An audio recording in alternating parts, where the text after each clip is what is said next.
Décédé brutalement en 2021 après une crise cardiaque à 78 ans, l'acteur Yves Régnier a laissé derrière lui sa dernière épouse, Karine, mais également une grande fratrie, composée de leurs fils, Oscar et Jules, 25 et 22 ans, de Samantha, 48 ans, née d'un premier mariage, Christophie, une fille longtemps restée cachée et Lola, 36 ans, dont la mère est Hélène Zidi. Une jeune femme artiste, comme son papa, qui a expérimenté le chant, le théâtre, mais qui s'est surtout épanouie ces derniers temps dans la littérature. Et à l'occasion de la sortie de son roman Princesse autonome, qui raconte l'histoire de sa famille et notamment celle de sa sœur cachée, CISTL qui a donné une longue interview au magazine Paris Match, dans lequel elle décrit sa relation avec son père, longtemps restée difficile. Mon père m'a reconnu, mais il ne m'a pas élevé, précise-t-elle. CIST une tribu de femmes qui a fait mon éducation, sa mère, sa grand-mère maternelle, sa marraine et ses demi-sœurs, note de la rédaction.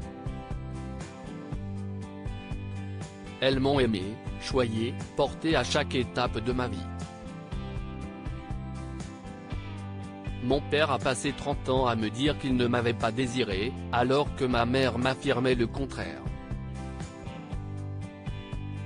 J'ai grandi avec deux versions différentes et un manque béant, confie la trentenaire, qui sait que ce manque se répercute ensuite sur la suite de son adolescence.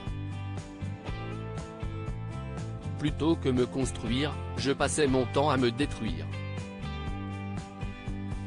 L'autosabotage, la victimisation, la fuite étaient devenus mes mécanismes. Je me suis mise à boire, trop, pendant plusieurs années, avoue-t-elle, consciente que cette période noire de sa vie est notamment due à des mots trop blessants pour la petite fille qu'elle était.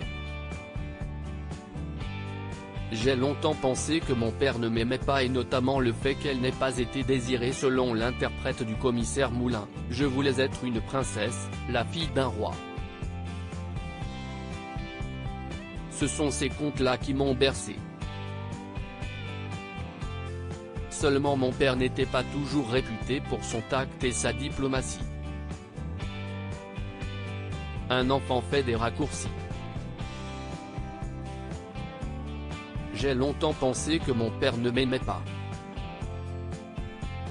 Un mal-être qu'elle finit par abandonner après ses 30 ans, à ce moment-là, la jeune femme comprend qu'elle peut faire de belles choses. J'ai décidé de me regarder en face, de cesser de rejeter la faute sur les autres et ce père absent, d'arrêter de me mentir.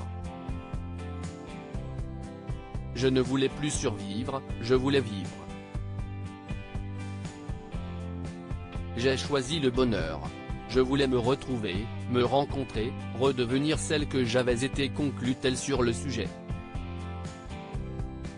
Et ce père maladroit, avec ses blessures et son histoire, lui a tout de même offert une magnifique histoire, celle de sa sœur Christophie et âgée de 4 mois de plus qu'elle seulement. Qu'elle appelle aujourd'hui son héroïne.